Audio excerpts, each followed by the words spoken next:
আসসালামু আলাইকুম। সুপ্রিয় শিক্ষার্থীরা, আশা করি তোমরা সবাই ভালো আছো। আর আজকের ক্লাসে আমরা আলোচনা করব তোমাদের এইচএসসি ইংলিশ ফার্স্ট পেপারের একটা গুরুত্বপূর্ণ টপিক। এটা হচ্ছে ইউনিট 7 এবং লেসন 2। ইউনিট 7 এই লেসন 2টা সাধারণত এক্সামে খুব বেশি আসে।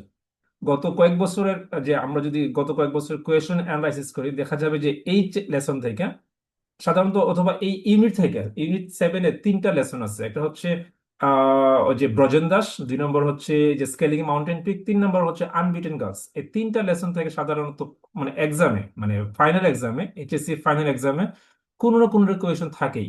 এটা হয়তো সিন প্যাসেজ চলে আসে, নয়তো এখান থেকে কি আসে, ওই যে ফ্লো চার্ট আসে, অথবা সামারি আসে। অর্থাৎ তিনটা জায়গা, তিনটাতেই যদি তিনটা কোয়েশন যে কোনো একটা কোয়েশন আসুক, দেখা যায় যে প্রায় 10-15 মার্কের কোয়েশন চলে আসবে। সো এটা খুবই ইম্পর্টেন্ট একটা কোয়েশন। ঠিক আছে, সরি, খুব ইম্পর্টেন্ট একটা লেসন। সো আমরা চেষ্টা করবো এই লেসনটা ভালো করে পড়ার জন্য। এটা একটা তোমাদের এইচএসসি 26 ব্যাচ কিংবা এইচএসসি 27 ব্যাচ, তোমাদের উভয়ের জন্য এটা খুবই ইম্পর্টেন্ট একটা লেসন। সো এখান থেকে আজকে আমরা এই লেসনটা ওয়ার্ড বাই ওয়ার্ড পড়বো, এবং এখান থেকে সম্ভাব্য কি কোয়েশন আসতে পারে সেটার একটা ধারণা নেওয়ার চেষ্টা করবো। এই লেসনটা হচ্ছে তোমরা ছবিতে যা দেখতেছো আর কি। এটা হচ্ছে, এই যে দেখো এখানে একটা মেয়ের ছবি আছে। এই যে মেয়ের নাম হচ্ছে নিশাত মজুমদার। এই নিশাত মজুমদার, সে বাংলাদেশে আহ, মানে এই লেসনটা তাকে নিয়ে। ঠিক আছে। মাউন্টেন পিক হচ্ছে, এই যে এখানে তোমরা দেখতেছো একটা পর্বতের ছবি।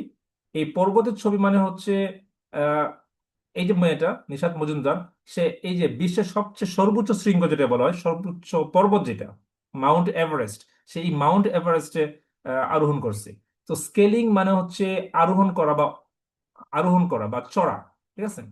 তো এই লেসনটা মূলত তাকে নিয়ে, সে কিভাবে, কোন ব্যাকগ্রাউন্ড থেকে আসছে, তারপর ধরো সে কিভাবে প্রস্তুতি নিচ্ছে, এবং কি এর জন্য তার কি কি কোন লেভেলের ডেডিকেশন ছিল, এই সব নিয়ে আর কি এই লেসনে আলোচনা হবে। ঠিক আছে। সো আমরা দেখি এই প্যাসেজের মধ্যে কি নিয়ে আলোচনা হচ্ছে। আপনি দেখো, খেয়াল করো। নিশাত মজুমদার নিশাত মজুমদার হচ্ছে বাংলাদেশি। এই যে Nishat Majumdar, Bangladeshi women in her 40s, early 40s, is a sports icon. এই যে প্রথম একটা পরিচয় পেলাম, সে হচ্ছে একটা sports icon. She comes of A modest background. Modest background মানে হচ্ছে কি? মডেস্ট ব্যাকগ্রাউন্ড মানে হচ্ছে একটা, এই যে সিম্পল একটা সাদাসিধা পরিবার, অর্থাৎ যে কিনা নট ভেরি রিচ, খুব বেশি পয়সাওয়ালা না, খুব বেশি ধনী না। এর সিনোনিম হচ্ছে হাম্বল, সিম্পল অর অর্ডিনারি। তো আমরা বলতে পারি কি, নিশাত মজুমদার একটা সাদাসিধা পরিবারের মেয়ে, একটা সাদাসিধা পরিবার থেকে আসছে। Her father is a businessman, অর্থাৎ তার বাবা হচ্ছে একজন ব্যবসায়ী। And her mother is a housewife, এবং তার মা হচ্ছে একজন গৃহিণী। She is the second of 4 siblings. এর মানে হচ্ছে সে 2 নম্বর। সে কি? সে হচ্ছে 2 নম্বর 4 ভাই বোনের মধ্যে। সিবলিংস মানে ভাই বোন, তো 4 ভাই বোনের মধ্যে সে হচ্ছে 2 নম্বর। এবং খেয়াল করো, শি হ্যাজ 3 থিংস। তার তিনটা বস্তু আছে। সেগুলো কি? That she can be proud of. তার এমন তিনটা ব্যাপার আছে, এমন তিনটা বৈশিষ্ট্য তার মাঝে আছে, যেগুলো সে কি করতে পারে, সে গর্ব করতে পারে, that she can be proud of. এগুলো কি? এগুলো হচ্ছে, she has extra ordinary supportive parents. Supportive parents মানে তার পিতামাতা এমন ছিল যে তাকে সহযোগিতা করতো। সহযোগিতা বলতে সমর্থন দিত, তার কোনো কাজে আটকাইতো না, মানে বাধা দিত না। ঠিক আছে। Who accepted her dreams as real, যারা তার স্বপ্নকে সত্য বলে ধরে নিছে, যে বাস্তবায়িত হবে এরকম বিশ্বাস করতো। Her father was a freedom fighter in the liberation war of Bangladesh. বাংলাদেশের স্বাধীনতা যুদ্ধে সে কি করছে? স্বাধীনতা যুদ্ধে সে অংশগ্রহণ করছে, মানে মুক্তিযোদ্ধা। And she scaled the highest peak in the world as the first Bangladeshi girl in 2012। ঠিক আছে। সো একটা হচ্ছে তার পিতামাতা, তার সাপোর্টিভ প্যারেন্টস, এটা হচ্ছে 1 নম্বর বৈশিষ্ট্য। সেকেন্ড হচ্ছে তার বাবা ছিল ফ্রিডম ফাইটার। আর 3 নম্বর হচ্ছে সে প্রথম বাংলাদেশি মেয়ে হিসেবে বা নারী হিসেবে 2012 সালে পৃথিবীর সর্বোচ্চ পর্বত যেটা মাউন্ট এভারেস্ট, সে মাউন্ট এভারেস্ট জয় করছে। সো এই তিনটা ব্যাপার নিশাত মজুমদারকে কি করে ফেলছে, অসাধারণ করে ফেলছে। সে আসছে একটা সাধারণ পরিবার থেকে, কিন্তু তার এই তিনটা বৈশিষ্ট্য তাকে বানায় ফেলছে কি, অসাধারণ। ঠিক আছে। সো এই জন্য বলতেছি কি, নিশাদ লাইফ, নিশাতের জীবন, প্রেজেন্স, পরিবেশন করে, কি পরিবেশন করে, অ্যান ইন্সপিরেশনাল স্টোরি। একটা অনুপ্রেরণার গল্প। নিশাতের জীবনটা কার জন্য? একটা অনুপ্রেরণার জন্য। কার জন্য? The youth in Bangladesh. হ্যাঁ, that the youth in Bangladesh needs to know, যা বাংলাদেশের যুবকদের, ইয়াংদের জানা দরকার। তো নিশাতের লাইফ আমাদের জন্য কি নিয়ে আসে? একটা অনুপ্রেরণা নিয়ে আসে। আর এর ফলে বাংলাদেশের ইয়াংদের এই গল্পটুকু পড়া দরকার।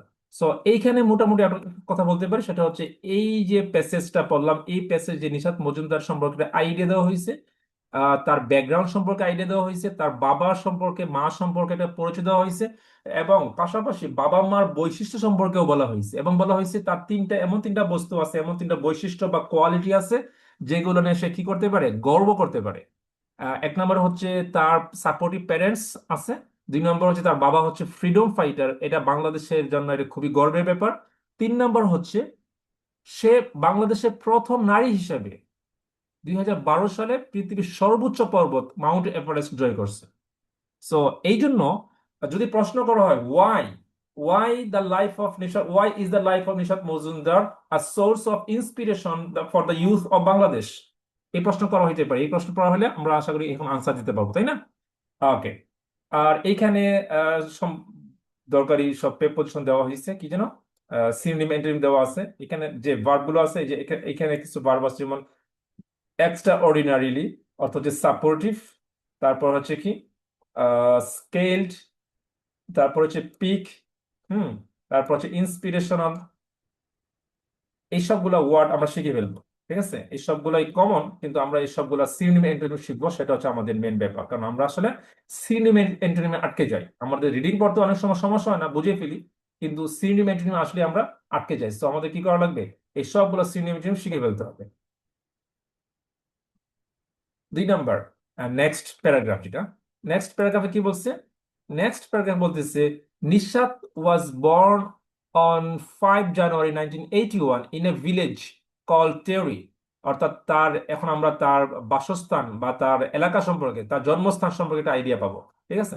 Which is situated in Ramganj উপজেলা ইন লক্ষ্মীপুর ডিস্ট্রিক্ট, ঠিক আছে? সো তার বাড়ি হচ্ছে তেওরি নামক এক গ্রামে, সেটা পড়ছে রামগঞ্জ উপজেলা, আর রামগঞ্জ উপজেলা পড়ছে লক্ষ্মীপুর ডিস্ট্রিক্টে। সো এইখানে এই সেন্টেন্সে আমরা কি পাইলাম? নিশাত মজুমদারের ঠিকানা পাইলাম, বা নিশাত মজুমদারের জন্মস্থান সম্পর্কে একটা ধারণা পাইলাম।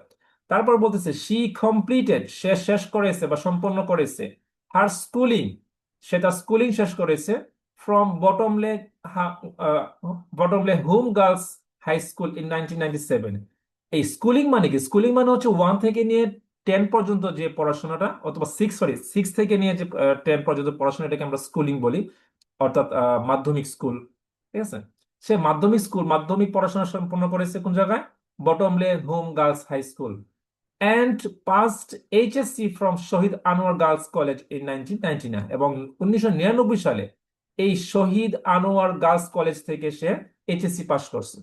এবং এর পাশাপাশি she earned her bachelors and masters degree.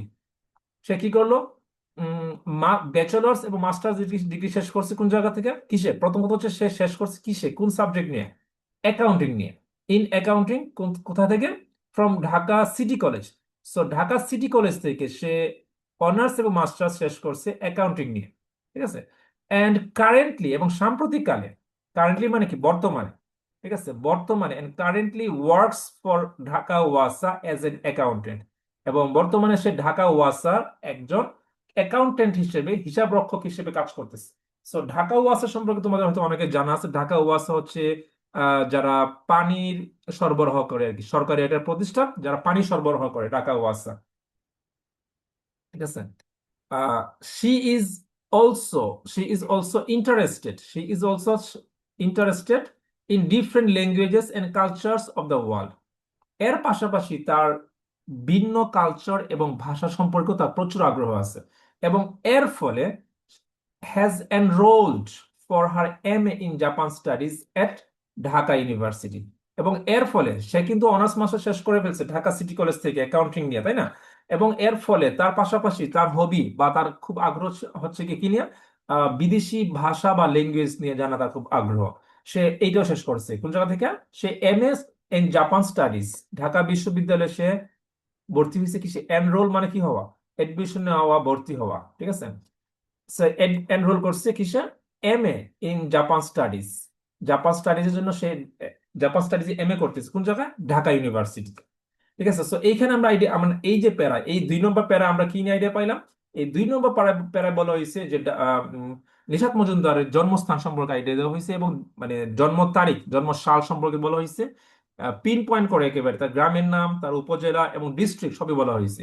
সে কোন জায়গায় হাই স্কুল শেষ করছে, কোন জায়গা থেকে, কোন স্কুল থেকে, তারপরে সে এইচএসসি পাস করছে কোন কলেজ থেকে, পাশাপাশি সে অনার্স এবং মাস্টার্স করছে কত সালে এবং কোন কলেজ থেকে সেটাও বলা হয়েছে। সে অ্যাকাউন্টিং নিয়ে পড়ছে, অনার্স এবং মাস্টার্স, এবং বর্তমানে সে একজন অ্যাকাউন্টেন্ট হিসেবে বা হিসাব রক্ষক হিসেবে ঢাকা ওয়াসায় জব করতেছে। এর পাশাপাশি তার ভিন্ন কালচার এবং ভিন্ন ল্যাঙ্গুয়েজ জানতে তার খুব ভালো লাগে। এর ফলে কি করে সে, এর ফলে সে এমএ করতেছে কি নিয়ে? জাপান স্টাডিজ নিয়ে ঢাকা বিশ্ববিদ্যালয়।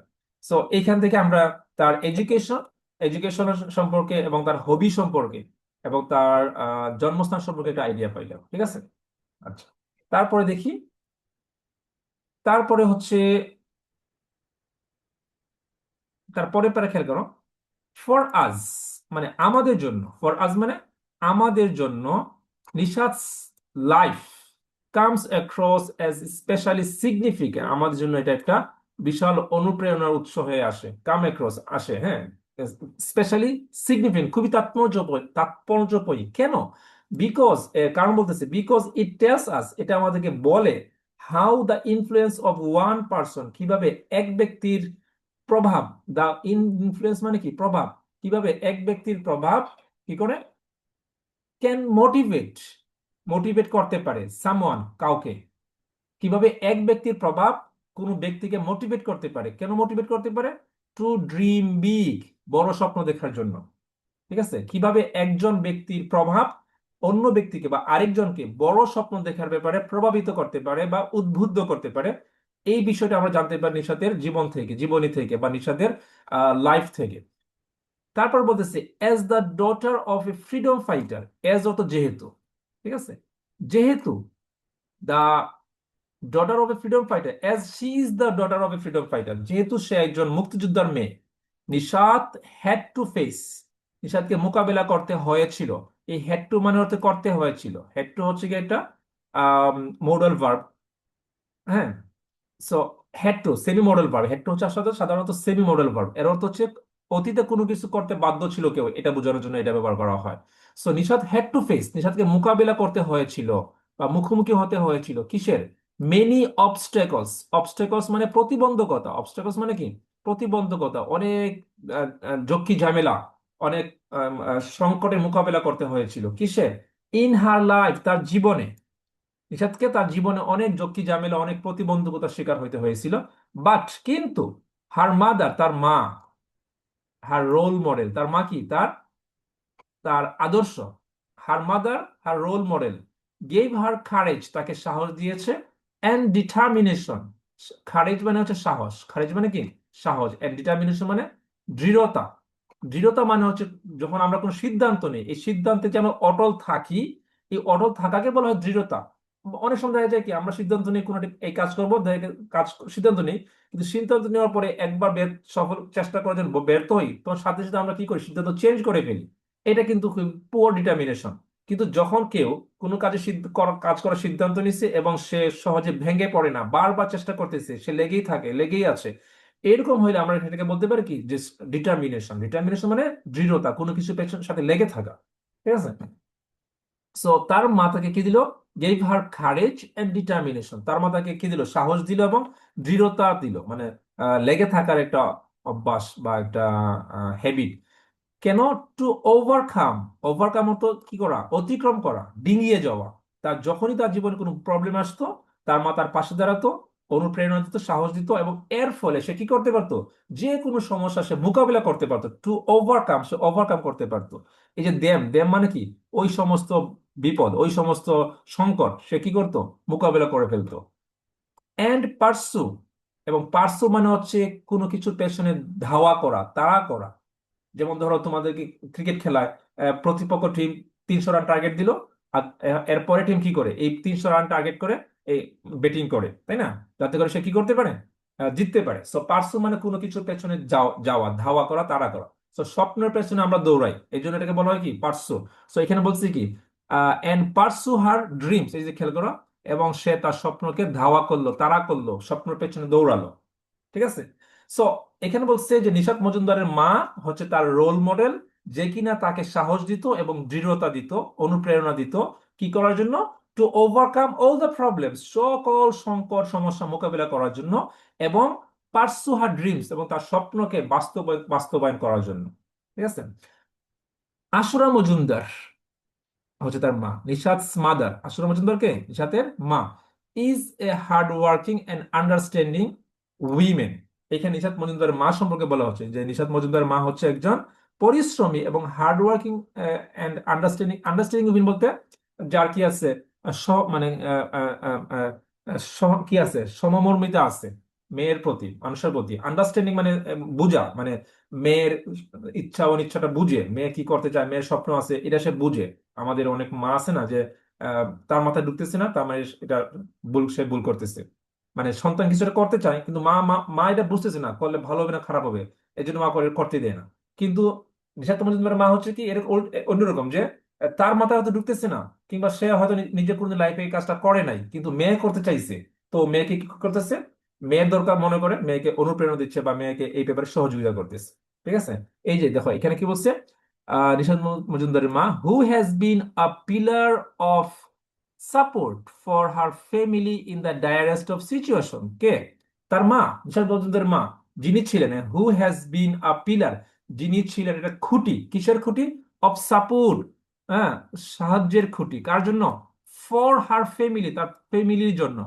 কোন সিচুয়েশনে, in the direst of situation, একেবারে কঠিন সংকটের মুহূর্তে তার মা পরিবারের সবার জন্য, হ্যাঁ, অনুপ্রেরণা খুঁটি হয়ে দাঁড়াতো, মানে পিলার অফ সাপোর্ট, মানে সহযোগিতা খুঁটি হয়ে থাকতো। So Nishat learn from her mother, Nisha তার মার কাছ থেকে শিখলো, লার্ন শিখলো, ফ্রম হার মাদার, তার মায়ের কাছ থেকে, how to keep mental strength, কি পত্র রাখা। So how to keep mental strength, কিভাবে মানসিক শক্তি ধরে রাখতে হয়, কখন, ইন ক্যালামিসাস মোমেন্ট অফ লাইফ, জীবনের দুর্যোগময় মুহূর্তে। ক্যালামিসাস এটা অ্যাডজেক্টিভ, ক্যালামিসাস মানে হচ্ছে দুর্যোগময়, দুর্যোগ, ক্যালামিটি, এটা ক্যালামিটি মানে দুর্যোগ, আর ক্যালামিসাস অর্থ হচ্ছে দুর্যোগময় বা দুর্যোগকালীন। ঠিক আছে। মোমেন্টস মানে মুহূর্তগুলো। So in calamitous moments of life, কিভাবে দুর্যোগকালীন সময়ে মনোবল ধরে রাখতে হয়, মনোবল চাঙ্গা রাখতে হয়, এটা সে কার কাছ থেকে শিখছে, সে তার মায়ের কাছ থেকে শিখছে। লার্নিং ফ্রম হার, তার মার কাছ থেকে এটা শিখে, নিশাত শিখিয়া বা শিকার পরে, Nishat began her dream of conquering mountains, Nishat শুরু করলো হার ড্রিম, তার স্বপ্ন, কিসের স্বপ্ন, অফ কনকোয়ারিং মাউন্টেন্স, মাউন্টেন বা মাউন্টেন অথবা পর্বত, অর্থাৎ পর্বত জয় করার স্বপ্ন দেখা শুরু করবে। যখন তার মার কাছে শিখতে পারলো যে কোনো কিছুতে ভেঙে পড়া যাবে না, স্বপ্ন দেখলে স্বপ্ন বাস্তবায়ন করার জন্য চেষ্টা করে যেতে হয়, সে এটা তার মার কাছ থেকে শিখলো। এটা স্বীকার করে সে কি করলো, তার স্বপ্ন দেখা শুরু করলো, বড় বড় স্বপ্ন দেখা শুরু করলো। ঠিক আছে। সো এই এই যে প্যারাগ্রাফ, এই প্যারাগ্রাফে আমরা একটা কি আইডিয়া পাইলাম, নিশাতের সম্পর্কে আইডিয়া পাইলাম, নিশাতের মায়ের সম্পর্কে মেইনলি, এখানে নিশাতের মা সম্পর্কে মেইনলি আইডিয়া দেওয়া হয়েছে, যে নিশাতের মা তার জন্য খুঁটি স্বরূপ ছিল। নিশাতের জীবনটা, নিশাতের জীবন, এবং এবং এই জন্য বলছে যে ইট টেলস আস, এই জন্য এটা বলছে, খেয়াল করো, এটা আমি আবার হাইলাইট করি। হ্যাঁ, এখানে বলছে, একটু খেয়াল করো, এখানে বলছে যে ইট টেলস আস মানে কি, ইট মানে কি, এই যে নিশাতের জীবন, নিশাতের গল্পটা, নিশাতের জীবনীটা, it tells us how the influence of one person, এই ওয়ান পার্সনকে যদি প্রশ্ন করি, who is the one person who motivates and who influences Nishat Majumdar, যদি প্রশ্ন করা হয় আনসার করতে পারবা, তাই না? যে নিশাত মজুমদার জীবনে কে নিশাত মজুমদারকে সবচেয়ে বেশি মোটিভেট করছে, তার মা। তো নিশাত মজুমদার, এই নিশাত মজুমদার এই গল্পটা যদি আমরা জানতে পারি, কিভাবে একজন ব্যক্তির প্রভাব অন্য ব্যক্তিকে বা অন্যদেরকে মোটিভেট করে, উদ্বুদ্ধ করে, টু ড্রিম বিগ, বড় স্বপ্ন দেখার জন্য। ঠিক আছে। সো এই লাইনে একটা চমৎকার কোয়েশন থাকতে পারে, এবং এটা তোমার জন্য একটা, এবং এই লাইনে একটা আনসার হইতে পারে, যে বলছে কি, যে কিভাবে এই গল্পটা কি করে, এই গল্প, what does this story tell us, what does this story teach us, যদি প্রশ্ন করি যে এই গল্প বা এই লেসনটা আমাদের কি শেখায়, তো আমরা বলতে পারবো যে ইট টেলস আস বা it teaches us how the influence of one person can motivate someone to dream big, যে কিভাবে একজন ব্যক্তির প্রভাব অন্যকে বড় স্বপ্ন দেখাতে মোটিভেট করতে পারে, উদ্বুদ্ধ করতে পারে। ঠিক আছে, So, চমৎকার একটা মেসেজ আছে এই প্যারার মধ্যে বা এই গল্পের মধ্যে, আমরা এটা শিখবো, তাই না? Okay, next. Most probably, most probably মানে যে খুব সম্ভবত, মোস্ট প্রবেবলি হচ্ছে কি খুব সম্ভবত, you have heard of Superman and the Hollywood film showing as adventure. তো নর্মালি আমরা সবাই সুপারম্যান মুভি, সুপারম্যান কিংবা স্পাইডারম্যান এই টাইপের মুভিগুলো দেখছি, তাই না? এই ধরনের মুভি দেখে আমরা সাধারণত, খুবই কমন, এগুলো খুবই পপুলার কিছু মুভি। তো সুপারম্যান মুভির এবং সুপারম্যান মুভির যে হিরো ক্রিস্টোফার রিভ, হ্যাঁ ক্রিস্টোফার রিভের কথাই এখানে একটা কথা আছে, বলছে কি এখানে যে Christopher Reeve Superman hero, Superman মুভির হিরো, যে বলছে কি the actor who played the role of Superman in the film, যে কিনা ওই যে সুপারম্যান মুভিতে যে ফিল্মের চরিত্র মানে সুপার হিরো চরিত্র অভিনয় করছে, তার একটা চমৎকার লাইন আছে, একটা কোট আছে, একটা উক্তি আছে। সে এটা বলছিল in a speech he gave at the Democratic national convention in 1996, একটা ইভেন্টের নাম হচ্ছে ডেমোক্রেটিক ন্যাশনাল কনভেনশন, এবং এটা অনুষ্ঠিত হয়েছিল 1996 সালে। ওই অনুষ্ঠানে সে একটা চমৎকার কথা বলছিল, দেখো এখানে কোট করা হয়েছে, তোমরা একটু খেয়াল করবা, এখানে কোট করা হয়েছে যে so many of our dreams at first SIM impossible, অনেক স্বপ্ন, আমরা যা স্বপ্ন দেখি এই স্বপ্নগুলোর মধ্যে বেশিরভাগ স্বপ্ন আমাদের কাছে প্রথম এট ফার্স্ট, প্রথম প্রথম কি মনে হয় ইম্পসিবল, যে হবে না, আমাকে দিয়ে এটা হবে না। হ্যাঁ, তারপরে দেন, তারপর দে সিম ইমপ্রবেবল, তারপরে মনে হয় তারপর যেন আমরা চেষ্টা করতে থাকি স্বপ্ন বাস্তবায়ন করার জন্য, কিছুদিন যাওয়ার পরেও মনে হয় না, আমাকে দিয়ে এটা হবে না, এটা অসম্ভব, এটা বাস্তবায়ন হবে না। এন্ড দেন, তারপর বলতেছি খেয়াল করো বিষয়টা, তারপর বলতেছি এন্ড দেন, তারপর ওয়েন উই সামন দ্য উইল। তো তোমরা জানো উইল তো ইচ্ছা, উইল শুধুমাত্র মানে ফিউচার সিম্পলের জন্য ব্যবহার হয় না, উইল অর্থ ইচ্ছা, উইল এখানে নাউন হিসেবে আসছে। ওয়েন উই সামন দা উইল, অর্থাৎ যখন আমরা সামন অর্থ ডেকে পাঠানো বা জড়ো করা, একত্র করা, ওয়েন উই সামন দা উইল, যখন আমরা আমাদের ইচ্ছা শক্তিকে কি করি, একত্র করি, বা ইচ্ছা শক্তিটাকে আরো বেশি জ্বালিয়ে নেই, চাঙ্গা করি, বা আমরা এর পরে ধরো আমরা আরো বেশি এফোর্ট দেই, আমাদের স্বপ্নগুলো কি হয় দেখো, দে সুন বিকাম ইনইভিটেবল, আমাদের স্বপ্নগুলো বাস্তবায়ন হওয়া কি হয়ে যায়, জরুরি হয়ে যায়। যখন অর্থাৎ যখন আমরা কোনো কাজে লেগে থাকি, কোনো একটা চেষ্টা বারবার করতে থাকি, তখন দেখা গেছে ওই কাজটা কি হয়ে যায়, এক সময় আমরা এই কাজে কি হয়, সফল হই, এটা অবশ্যই অবশ্যই মানে সংগঠিত হবে, এরকম হয়ে যায়।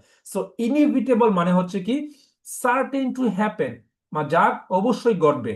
অর্থাৎ এর সিনোনিম হচ্ছে আনঅ্যাভয়েডেবল, কোনোভাবে এড়িয়ে যাওয়া যাবে না, সার্টেন মানে কি নিশ্চিত, এবং এর অ্যান্টোনিম হচ্ছে কি অ্যাভয়েডেবল অথবা আনসার্টেন। সো যখন আমরা স্বপ্ন দেখি প্রথম প্রথম মনে হয় অসম্ভব, তারপরেও মনে হয় অসম্ভব, কিন্তু এক সময় যখন আমরা লেগে থাকি তখন মনে হয় কি এটা অবশ্যই অবশ্যই সংগঠিত হবে, মানে কি আনঅ্যাভয়েডেবল, সার্টেন টু হ্যাপেন। ঠিক আছে, সো এই লাইনটা কেন বলছি খেয়াল করো, এই লাইনটা বলা হচ্ছে এই জন্য, কারণ হচ্ছে this has happened in Nishat's life too, এটা নিশাতের জীবনেও ঘটে গেছে। এই যে কথাটা, যে ক্রিস্টোফার রিভের যে এটা কোট, একটা চমৎকার কথা, এইটা নিশাতের জীবনেও ঘটে গেছে, এটা বাস্তব হয়ে গেছে নিশাতের জীবনে। কিভাবে?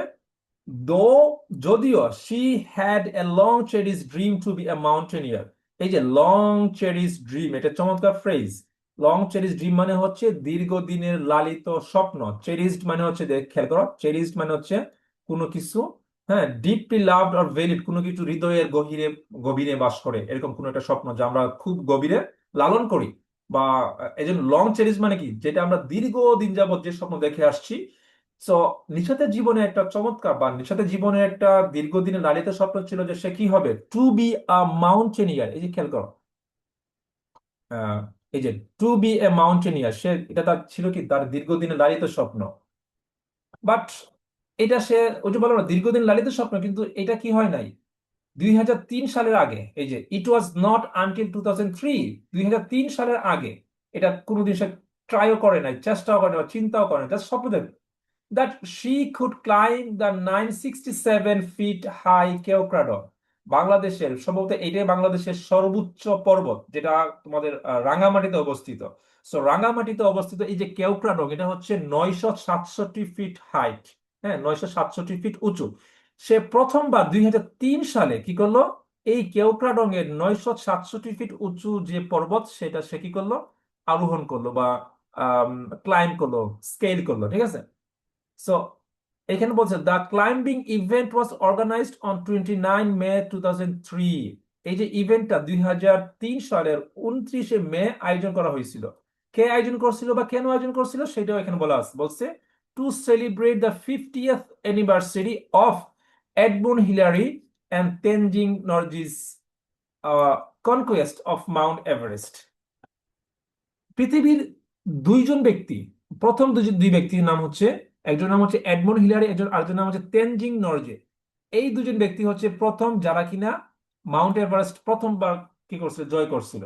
তো তাদের জয়ের, এই কনকোয়েস্ট মানে কি, জয় করা, কনকোয়েস্ট মানে জয় করা, যে তাদের এভারেস্ট জয়ের 50 বছর পূর্তি উপলক্ষে, 50 বছর, এই যে 50th অ্যানিভার্সারি, 50 বছর পূর্তি উপলক্ষে 2003 সালের 29 মে একটা প্রোগ্রাম বা ইভেন্ট, ইভেন্ট মানে কি, প্রোগ্রামে আয়োজন করা হয়। এই প্রোগ্রামটা কি ছিল, যে কেওক্রাডং এ কি করবে ওরা, কেওক্রাডং এ তারা একটা ইভেন্ট আয়োজন করছে, যেখানে অনেক আগ্রহী, উৎসাহী এবং নবীন মাউন্টেনিয়াররা এখানে পার্টিসিপেট করছে। So Nishat Majumdar for the first time সে ওইখানে পার্টিসিপেট করে, এবং 967 ফিট উঁচু যে পর্বত কেওক্রাডং, সে এই কেওক্রাডং সে আরোহণ করে। সো এটা ছিল, এই কাজটা করার আগে সে নিজে বিশ্বাসও করতো না। ওই যে বললাম না যে তার জীবন এটা ঘটে গেছে। প্রথম স্টেপ নেওয়ার আগ পর্যন্ত আমাদের মনে হয় যে না, আমাদের দিয়ে ওটা হবে না, কিন্তু যখন আমরা স্টেপ নেই এবং প্রথম সফল হই, ওই সময় থেকে আমাদের বিশ্বাস জন্ম নেয় যে না, আমি পারবো, আমাকে দিয়ে এটা হবে। সো নিশাত মজুমদার জীবনে এটা হয়ে গেছে। ঠিক আছে। সো এই এই যে প্যারাগ্রাফটা, এই যে প্যারা বা এই যে সেন্টেন্সটুকু আমরা পড়লাম, এখানে কি বলছে, নিশাত মজুমদারের প্রথম স্টেপ, অথবা নিশাত মজুমদার আহ উম, নিশাত মজুমদার একটা অনুপ্রেরণা পাইছে ক্রিস্টোফার রিভের এই কমেন্ট থেকে বা এই উক্তি থেকে, যেটা নিশাত মজুমদার জীবনে বাস্তব হয়ে গেছে। এবং নিশাত মজুমদার প্রথমবারের মতো 2003 সালে 29 মে প্রথম পদক্ষেপ নিচ্ছে মাউন্টেনিয়ার হওয়ার জন্য। যদিও তার দীর্ঘদিনের লালিত স্বপ্ন ছিল, কিন্তু 2003 সালে সে প্রথম পদক্ষেপ নেয়। সো এইটা ইম্পর্টেন্ট একটা information, you have to keep in your mind. Okay. So দেখি আমরা নেক্সট কি আছে। হ্যাঁ, ওকে। এবং এখন আমরা এই প্যারাতে আমরা দেখবো যে নিশাত মজুমদার এই যে মাউন্টেনিয়ার হওয়ার জন্য, হ্যাঁ, পর্বত আরোহী হওয়ার জন্য সে কিভাবে প্রস্তুতি নিছে। ঠিক আছে। আমরা প্রথমে দেখলাম যে সে কি করলো, আহ সে কি যেন এটাকে বলে, 2967 ফিট উঁচু কেওক্রাডং ভিজিট করছে, মানে আরোহণ করছে। এটা ছিল তার প্রথম স্টেপ। এবং তাছাড়া আর কি কি করছে সে, খেয়াল করো। Nishat had had walked, Nishat হেঁটেছে, এটা past perfect tense, subject had এবং V3। সে হেঁটেছে কিভাবে, দ্য স্ট্রিটস অফ ঢাকা, ঢাকার রাস্তায়। কিভাবে, উইথ আ 15 কেজি ব্যাকপ্যাক, তার পিঠে ছিল একটা 15 কেজি ওজনের একটা ব্যাগ। ব্যাগে কি ছিল সেটা জানা দরকার নাই, মাথায় রাখবা যে তার তার পিঠে ছিল কি, 15 কেজি ওজনের, 15 কেজি ওজনের একটা ব্যাগ। এবং সে কি করছে, ফর 3 consecutive days, টানা 3 দিন। কনজিকিউটিভ মানে হচ্ছে টানা, উইদাউট ব্রেক। কনজিকিউটিভ মানে কি, কনজিকিউটিভ, এই যে দেখো, কনজিকিউটিভ মানে হচ্ছে টানা। হ্যাঁ, যে with the following one after another without interruption, কোনো বিরতি ছাড়া টানা 3 দিন সে 15 কেজি ওজনের একটা ব্যাগ নিয়ে ঢাকার রাস্তায় দৌড়াইছে। উদ্দেশ্য কি, to make her body ready for the climb before the real expedition. সে ওই কেওক্রাডং যে 967 ফিট হাইটের যে মানে পর্বত বা মাউন্টেন ভিজিট করে, মানে কি করছে, ক্লাইম্ব করছে। এইটা করার আগে সে কি করছিল, 15 কেজি ওজনের ব্যাগ নিয়ে ঢাকার রাস্তায় টানা 3 দিন দৌড়াইছে। কেন, যাতে করে সে বুঝতে পারে তার আদৌ সে ফিট নাকি আনফিট। হ্যাঁ, এখানে বলছে কি, to make her body, to make her body fit, sorry, to make her body ready, তার শরীরকে প্রস্তুত করার জন্য। কি, কেন প্রস্তুত করার জন্য, for the climb before the real expedition, প্রকৃত অর্থাৎ 967 ফিট উঁচু যে পর্বত, এই পর্বত আরোহণ করার আগে সে নিজেকে জ্বালিয়ে নিছে একটু, নিজেকে মানে আমরা যেটা ওয়ার্ম আপ, হ্যাঁ, একটা প্র্যাকটিস করে নিছে। ঠিক আছে। সো এটা ছিল তার একটা প্রস্তুতি, এটা ছিল sir step by step process, মানে স্টেপ বাই স্টেপ প্রিপারেশন। ঠিক আছে। তারপর বলছো, খেয়াল করো, ফ্যাক্টরস লাইক চান্স, চান্স মানে আমরা সবাই জানি সুযোগ। ডেডিকেশন মানে হচ্ছে কি, কোনো কিছুর জন্য, ডেডিকেশন হচ্ছে কোনো কিছুর জন্য ভালোবাসা, কমিটমেন্ট, কোনো কিছু প্রতি লেগে থাকা, যেটা মনোবাসনা, হ্যাঁ, এটাকে বলা ডেডিকেশন। মানে ডেডিকেশন হচ্ছে পেশন, পেশন হচ্ছে extreme love to for anything. And creating opportunities, এই ক্রিয়েটিং অপরচুনিটিস মানে কি, সুযোগ কোনো কোনো সময় তৈরি করে নিতে হয়। সুযোগ সবসময় তোমাকে এসে ডাক দিবে না, তোমাকে নিজে থেকে সুযোগ তৈরি করে নিতে হবে। যে ক্রিয়েটিং অপরচুনিটি মানে হচ্ছে এইটা, এটা সুযোগ তৈরি করে নেওয়া, একটা সিচুয়েশন ক্রিয়েট করা। সো এখানে বলছে factors like chance, dedication and creating opportunities are important for anyone success. তো কোনো মানুষের সফল হওয়ার জন্য এইগুলো লাগে। বাট কিন্তু a sports person should also have discipline and perseverance to succeed. কিন্তু যদি কেউ অ্যাথলেট হয়, ক্রীড়াবিদ হয়, হ্যাঁ, তাহলে তার জন্য আরো দুটো বিষয় লাগবে। একটা হচ্ছে কি ডিসিপ্লিন, আর একটা হচ্ছে পার্সিভারেন্স। ডিসিপ্লিন মানে শৃঙ্খলা, আর একটা হচ্ছে পার্সিভারেন্স। শৃঙ্খলা মানে কি খেয়াল করো। শৃঙ্খলা মানে হচ্ছে নর্মালি আমরা বুঝি শৃঙ্খলা মানে কি, কিন্তু শৃঙ্খলা মানে আসলে কি, এই যে এখানে মিনিং দেওয়া আছে। ডিসিপ্লিন মানে হচ্ছে controlled behaviour following rules. Discipline মানে হচ্ছে কোনো কিছু নিয়মতান্ত্রিক ভাবে করা। ফর এক্সাম্পল, ধরো আগামীতে তোমার কলেজ নাই, তুমি চিন্তা করলো আমি আজকে রাত্রে 3টা পর্যন্ত মুভি দেখবো, অথবা খেলবো, অথবা গল্প করব, যেহেতু কালকে কলেজ নাই, আর আগামীকাল 1টার সময় ঘুম থেকে উঠবো। না, এটা করা উচিত না। যদি তুমি ডিসিপ্লিন ফলো করো, তাহলে তুমি প্রতিদিনের মতোই 11টায় তুমি ঘুমায় পড়বা, আবার আগামী সকালে ঘুম থেকে খুব আর্লি ঘুম থেকে উঠবা, যেটা তুমি প্রতিদিন করো। এইভাবে রুটিনের সঙ্গে লেগে থাকা, রুটিন অনুসরণ করে কোনো কিছু করাকে বলা ডিসিপ্লিন। মানে ইচ্ছা মতো যেদিন ভালো লাগলো বেশি ঘুমাইলা, যেদিন ভালো লাগলো একটু কম ঘুমাইলা, যেদিন ভালো লাগলো পড়লা, যেদিন ভালো লাগলো পড়লা না, এটা হচ্ছে ভেরি ব্যাড। এটা ডিসিপ্লিন, এটাকে ডিসিপ্লিন বলে না। হ্যাঁ। আর পার্সিভারেন্স মানে কি খেয়াল করো। একটা হচ্ছে ডিসিপ্লিন বললাম, কোনো কিছু মানে রুল ফলো করে কোনো কিছু করা। আর পার্সিভারেন্স, এটা ইন্টারেস্টিং ওয়ার্ড। পার্সিভারেন্সের বাংলা অর্থ হচ্ছে অধ্যবসায়। কিন্তু তোমরা অধ্যবসায় কি বুঝবা? অধ্যবসায় মানে হচ্ছে কোনো কিছুর সাথে লেগে থাকা, আটার মতো লেগে থাকা, আমাকে অ্যাচিভ করাই লাগবে, এটা আমার এখানে আমার সফল হওয়াই লাগবে, আমি শিখবই, আমাকে শিখতেই হবে, এরকম ভাবে কোনো কিছুর পেছনে লেগে থাকাকে বলা হয় পার্সিভারেন্স। ঠিক আছে। সো একজন অ্যাথলেটের জন্য এখানে বলছে, একজন একজন স্পোর্টস পার্সনের জন্য এই ফ্যাক্টর, চান্স, ডেডিকেশন এবং অপরচুনিটিস, এগুলো পাশাপাশি কি লাগে? Sports person should also have discipline and perseverance, এই দুটো জিনিস লাগে। যদি প্রশ্ন করি what else should sports person have to be succeed, to to be success, তোমাদেরকে এই দুইটা বিষয় আনতে হবে, যে একটা হচ্ছে ডিসিপ্লিন, হচ্ছে পার্সিভারেন্স। সো এইভাবে কোয়েশ্চন বের করা লাগে। ঠিক আছে, তুমি যখন প্যাসেজ পড়বা, প্যাসেজ থেকে নিজে নিজে খুঁজে বের করবে যে এখান থেকে কি কোনো প্রশ্ন আসতে পারে, তো কি প্রশ্ন আসতে পারে, আসলে আনসারটা কি হবে, এভাবে নিজে থেকে খুঁটিয়ে খুঁটিয়ে বের করা উচিত। ঠিক আছে, তাই তোমার জন্য একটা ভালো প্রিপারেশন হবে এক্সামের জন্য। আর এটা যেহেতু এক্সামে খুব আসে, সুতরাং এটা মানে মাথায় রাখা দরকার। ঠিক আছে, ওকে। আচ্ছা, এইখানে বলতেছে institutional and professional trainings are also necessary. এইগুলোর পাশাপাশি ওই যে তোমার পার্সিভারেন্স, ডিসিপ্লিন, ডেডিকেশন, চান্স, এইগুলোর পাশাপাশি কি লাগবে সফল হওয়ার জন্য? তোমার এই যে প্রফেশনাল এন্ড ইনস্টিটিউশনাল ট্রেনিংও লাগবে। শুধুমাত্র মানে ভাগ্য থাকলেই হয় না, কিছু প্র্যাকটিক্যাল এবং কিছু হাতে মানে প্র্যাকটিক্যাল, কিছু থিওরিটিক্যাল নলেজও দরকার। ঠিক আছে। সো নিশাত কি করলো? এই মানে এই উদ্দেশ্যে নিশাত কি করলো? Nishat joined Bangladesh Mountaineering and Trekking Club. সে কি করলো? এই যে Bangladesh Mountaineering and Trekking Club, BMTC তে জয়েন করো। কখন? ইন 2006-এ। এই যে প্রাতিষ্ঠানিক একটা ইনস্টিটিউশনাল ট্রেনিং এর জন্য সে কি করলো? এখানে সে অ্যাডমিশন নিল বা ভর্তি হলো। And completed a basic training course at Himalaya Mountaineering Institute, Darjeeling. এবং দার্জিলিং এ 2007 সালে, দেখো, বাংলাদেশের ঢাকা ট্রেনিং শেষ করার পর সে কি করলো? হিমালয়ান মাউন্টেনিয়ারিং ইনস্টিটিউট, যেটা দার্জিলিং, ইন্ডিয়ার কলকাতায় অবস্থিত, কলকাতায় পড়ছে এটা, কলকাতায় নাকি মেঘালয় মেবি। সো 2007 সালে, 2006 সালে ঢাকায় এটা ট্রেনিং করছে, 2007 সালে মানে ইন্ডিয়া, ইন্ডিয়া যে সে আর্টে ট্রেনিং করছে। সো এটা হচ্ছে তার কি করা? Institutional training. সো ইনস্টিটিউশনাল এবং প্রফেশনাল ট্রেনিং দরকার। ওকে, থিওরিটিক্যাল এবং প্র্যাকটিক্যাল ট্রেনিং দরকার। সো এইখানে মোটামুটি আমরা পাইলাম কি, যে এই প্যারাতে বলা হয়েছে যে কিভাবে সে প্রস্তুতি নিছে, স্টেপ বাই স্টেপ প্রস্তুতি, আহ, একজন রিয়েল এক্সপেডিশন, অর্থাৎ মানে প্র্যাকটিক্যালি কোনো পর্বত, কোনো মাউন্টেন আরোহণ করার আগে সে স্টেপ বাই স্টেপ সে কিভাবে নিজেকে প্রস্তুত করছে। এইখানে এই প্যাসেজে এইগুলো সম্পর্কে আইডিয়া দেওয়া হয়েছে। ঠিক আছে। আচ্ছা, তারপরে দেখি আমরা, উম, বলছে after after that she scaled peaks in the Himalayan range one after another. Training এর পরে, ওই যে দার্জিলিং এর ট্রেনিং এর পরে সে একটার পরে একটা পর্বত আরোহণ করছে। এবং ওইখানে joining several teams from Bangladesh. এবং ওই সময় বাংলাদেশের অন্যান্য আরো অনেকেই তার সাথে ছিল ইন্ডিয়াতে। যখন সে হিমালয়, মানে হিমালয় বলো না, হিমালয় হচ্ছে দা হিমালয়। দা হিমালয় কেন বলছে এখানে? হিমালয়ের নাউন, প্রপার নাউন, কিন্তু এর আগে আর্টিকেল দিয়ে আসছে। আমরা সাধারণত জানি প্রপার নাউন আগে আর্টিকেল আসে না, কিন্তু এখানে আসছে। কারণ হচ্ছে হিমালয় বলতে এখানে একটা পর্বত বোঝায় নাই, পর্বতমালা বোঝানো হয়েছে। যখনই পর্বতমালা বোঝানো হয় ওই সময় আর্টিকেল ডি ব্যবহার করা লাগে, এই জন্য বলছে কি দা হিমালয়। এই যে আবার এখানে বলছে রেঞ্জ। রেঞ্জ মানে হচ্ছে গ্রুপ অফ, ঠিক আছে, একটার পর একটা, ওয়ান আনাদার। সো যে সে ইন্ডিয়াতে, সে কি করলো, একটার পর একটা পর্বত আরোহণ করছে, এবং তার সাথে বাংলাদেশের আরো অনেকেই ছিল।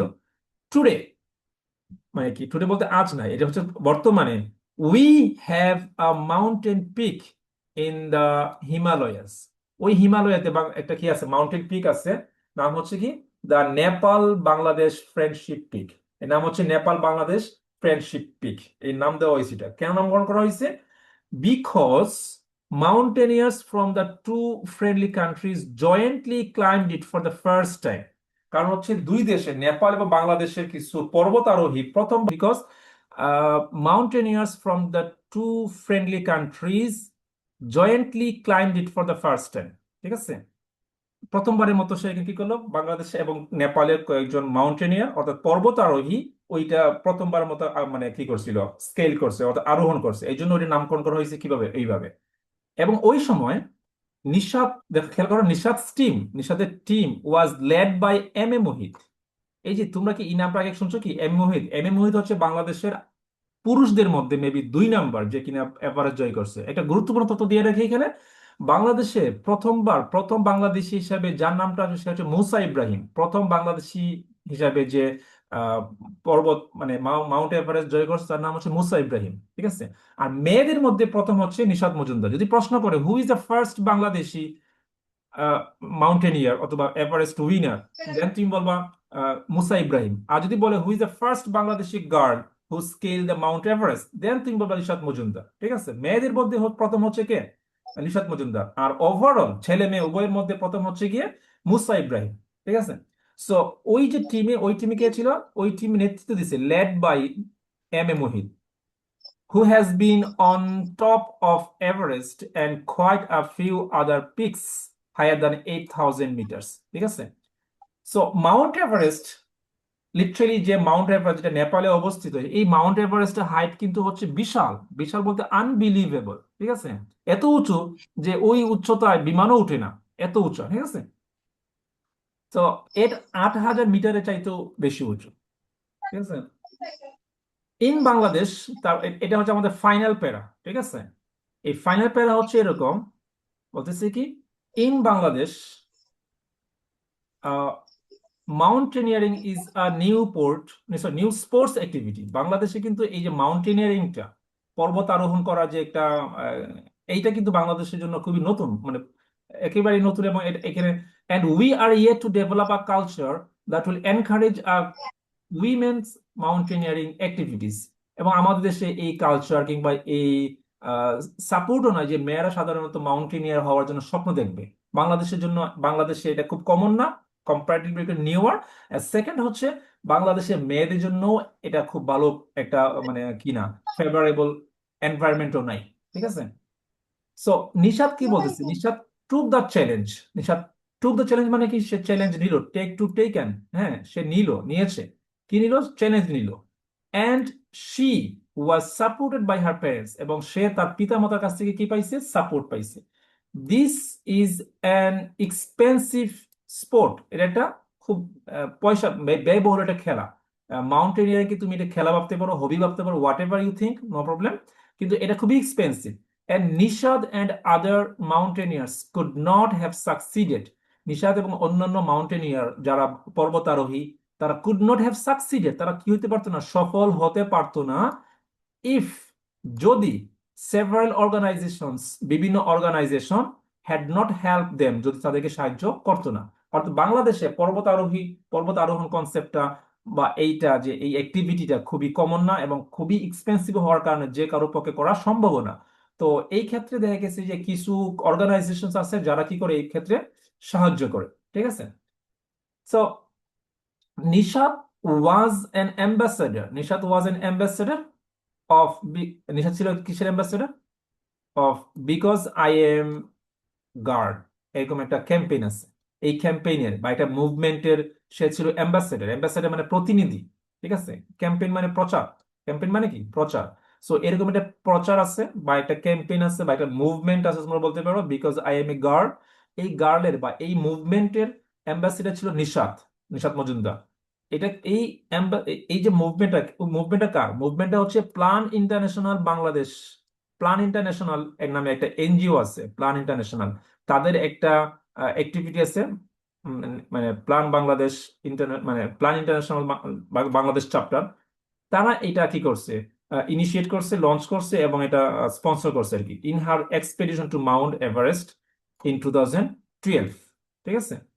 তো 2012 সালে রিশাদ মজুমদার যে মাউন্ট এভারেস্ট জয় করছে, এখানে টোটালি স্পন্সর করছে কে? Plan International. প্ল্যান ইন্টারন্যাশনাল হচ্ছে একটা এনজিও, নন গভর্নমেন্ট অর্গানাইজেশন। ঠিক আছে। সো এর লেইটা কি হলো দেখো, সে সে তো এটা করে ফেলছে সাকসেসফুলি, সে রেকর্ড করে ফেলছে। মানে এটা বিশাল বড় মাইলস্টোন তার জন্য, এবং not only for her, even for the country. So she wanted to leave a message. সে একটা মেসেজ বা বার্তা দিতে চাইছে।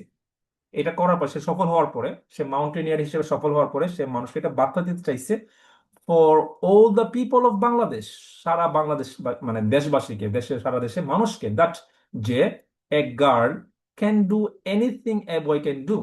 যে কি মেসেজটা কি? তার মেসেজটা হচ্ছে যে একটা বালক বা একটা ছেলে যা করতে পারে, তার সব কিছুই এটা মেয়ে করতে পারে। ঠিক আছে, that a girl can do anything a boy can do. And hence, এবং এর ফলে, every girl should have support from her parents and society in every challenging activity। ঠিক আছে।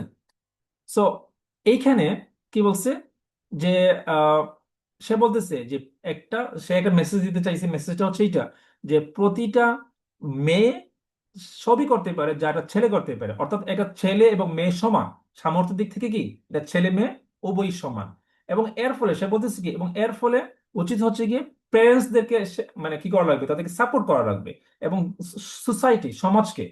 এখানে এই যে ফাইনাল মেসেজটা হচ্ছে এটা, যে এই যে message, that a girl can do anything a boy can do, and hence, এবং এর ফলে every girl should have support from her parents and society in every challenging activity. প্রতিটা কষ্টসাধ্য কাজে প্রতিটা প্যারেন্টসকে এবং সমাজের প্রত্যেককে কি করা লাগবে? মেয়েদেরকে সহযোগিতা করা লাগবে।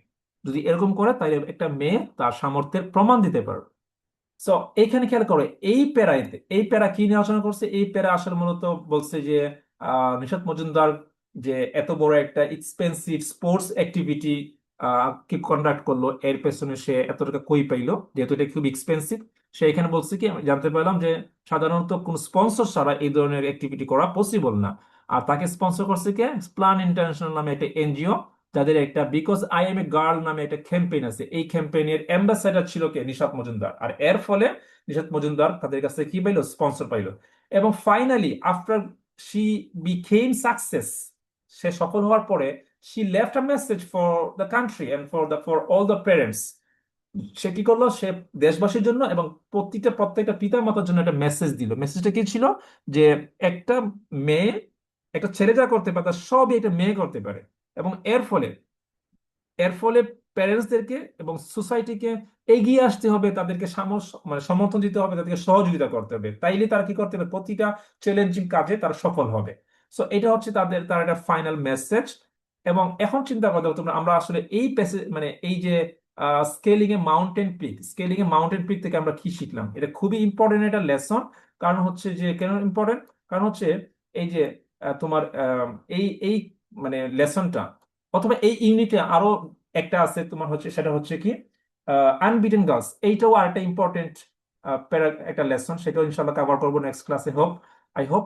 তো এইগুলা খুব ভালো করে পড়ে ফেলতে হবে, কারণ এই সাধারণত এই যে লেসন গুলো থেকে সাধারণত একটা না একটা কোয়েশন থাকবে, হয়তো হয়তো মানে সিন প্যাসেজ চলে আসবে। সিন প্যাসেজ আসলে তো 50 মার্কসের কোয়েশন।